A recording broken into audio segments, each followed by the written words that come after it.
بعد الانسحاب المدوي للزمالك، الإعلام الإماراتي ياخد الزمالك غسيل ومكوى، وعمرو الدرديري أخيرا نطق لسانه بالحق وبيقول إن بيراميدز معمول لمكايدة الأهلي واسحبوا استثماراتكم من هنا وانتوا مالكوش أي لازمة. وإعلام الزمالك كالعادة تاني الدوري بيلعب تالت الدوري على كأس السوبر، ورد قاسي وعنيف على أحمد عيد عبد الملك وبدل كسر زيرو للبيع. بسم الله الرحمن الرحيم، والصلاة والسلام على أشرف المرسلين. حلقة نار مليئة بالأخبار. الإعلام الإماراتي بعد ما الزمالك انسحب أطلق عبارات نارية: أتى الرجال في أرض الرجال، وهربت الأطفال من مواجهة الأبطال خوفا من الهزيمة من جديد والإذلال. إيه الكلام ده؟ إيه الكلام الكبير التقيل أوي أوي أوي ده؟ تخيل عزيزي الفاضل، شبهوا الزمالك بالأطفال وقال لك إن الأطفال هربت من مواجهة الرجال الأبطال النادي الأهلي بفضل الله خوفا من هزيمة جديدة وإذلال. لا، ده هو فعلا اللي انتوا بتقولوه ده هو الإذلال. بغض النظر الأهلي بطل إن شاء الله أو لا قدر الله، لا، هو ده الإذلال يا زمالك. ده اللي مجلس إدارة الزمالك واللجنة الفنية اللي بيرقصها أمير مرتضى منصور. وعيب قوي على نادي الزمالك لما يكون فيه قيمة وقامات كبيرة، لعيبة كرة تقال وحققوا بطولات لنادي الزمالك، يرقصهم واحد زي أمير مرتضى مع احترامنا لشخصه لا يفقه شيء عن الكرة، وبقى إداري وبقى يخلص صفقات وبقى مدير اللجنة الفنية ومش عارف إيه اللي هيحصل في الأيام الجاية، يكون رئيس نادي ولا حاجة. حاجة يعني كلام كبير قوي وتقيل قوي قوي قوي. لعل كل واحد زملكاوي يسمع الكلام ده يحس بالخزي والعار من الانسحاب المدوي اللي حصل. عمرو الدرديري ولسانه نطق بالحق. لسانه نطق بالحق. ما لما خدوا قفا القرن من بيراميدز وكانوا متفقين مع بعض ان ما انتوا لو انسحبتوا احنا مش هنلعب الماتش، فجأة قال لك هنلعب الماتش، فكانت صدمه لكل الزملكاويه. فطلع بقى الناس اللي جواها الحقيقي قال لك ايه بقى؟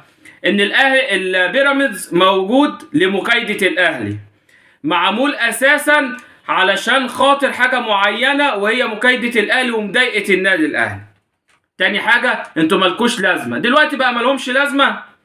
دلوقتي لما خانوا العهد معاك وضربوك على فاك مالهمش لازمه، انما قبل كده كان ليهم لازمه في ايه؟ في مضايقه الاهلي وعكننه الاهلي. وبفضل الله ده ما حصلش، وباذن رب العالمين عمره ما يحصل، لان ربنا كبير وبالمرصاد. اعمل مؤامرات اتحالف على النادي الاهلي، ولكن بفضل الله النادي الاهلي دايما منصور وراسه مرفوع هو وجمهوره بفضل ربنا. اسحبوا الاستثمارات وامشوا. انتوا كده كده مالكوش اي قيمه هنا ولا ليكوا اي حاجه ولا حققتوا بطولات، وانتوا معمولين غلط. طب كان فين الكلام ده والضمير اللي صحي ده يا استاذ درديري قبل زي ما قلنا القفا اللي نزل يرن على قفا الزمالك من ناحيتين؟ ناحيه من الاعلام الاماراتي اللي اطلق عبارات قاسيه وقويه جدا تعبر عن سر المشهد، وبيراميدز اللي قال لك ايه بقى؟ احنا هنروح نلعب واتطلبنا عشان قيمتنا التسويقيه. اول حاجه يا عزيزي الفاضل، انت مالكش اي قيمه تسويقيه، مالكش اي تاريخ، فبلاش بقى الست في الماء العكر والضغط على النادي الاهلي ان احنا ايه رحنا هناك عشان قيمتنا. انت رحت هناك علشان الزمالك انسحب، تمام؟ انما ولا قيمتك ولا انت عشان تاني الدوري فقط لا غير، انما غير كده ما كنتش هتبقى موجود. وما تحاولش تعمل لنفسك قيمه من لا قيمه. القيمه بتيجي بفضل الله ثم البطولات والتاريخ والانجازات، وانت صفر بطولات. انت بس ايه عندك رصيد في المكايده كبير قوي، واهدار مال عام بيصرف هنا وهنا وهنا من غير ما حد يسالك انت بتعمل ايه. هو ده اللي انت بتعمله بس.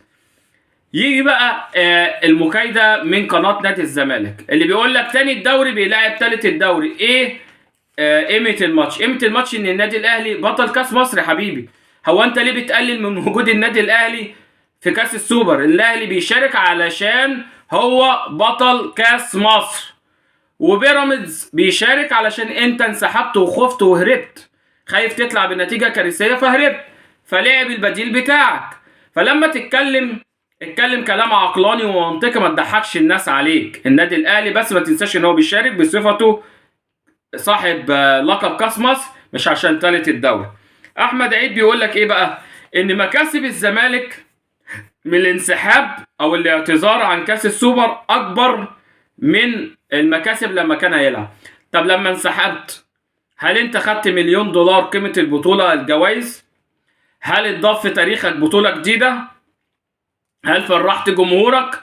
ايه بقى العوائد اللي راحت لنادي الزمالك اكبر من ان هو يلعب الماتش؟ غير خزي وعار، اعلام اماراتي طالع غسيل ومكوى، بيراميدز اداك على قفاك، جمهورك افتقد بطوله، يعني موسم صفر بالنسبه لك ما فيهوش اي بطوله. طبعا ده للتقليل من شأن البطوله اللي هي برضو قالوا عليها ان هي ما تسواش وان هي بطوله شرفيه، انما لما تتاخد تتحول لكاس عالم ايه انديه. طبعا مش عارفين يلاقوا يجيبوها منين ولا منين، بس بنحب ننوه ان لو حضراتكم حابين تشتروا بدل كسر زيرو ممكن تكلموا لعيبه الزمالك. البدل اللي هم عملوها وما اتلبستش بتتحسب كسر زيرو، ممكن تاخدوها بسعر جنان ولقطه. وللاسف حنفي ما طلعش حنفي المره دي. كل التوفيق للنادي الاهلي وكل الاماني لتحقيق بطوله ان شاء الله جديده. سلام عليكم.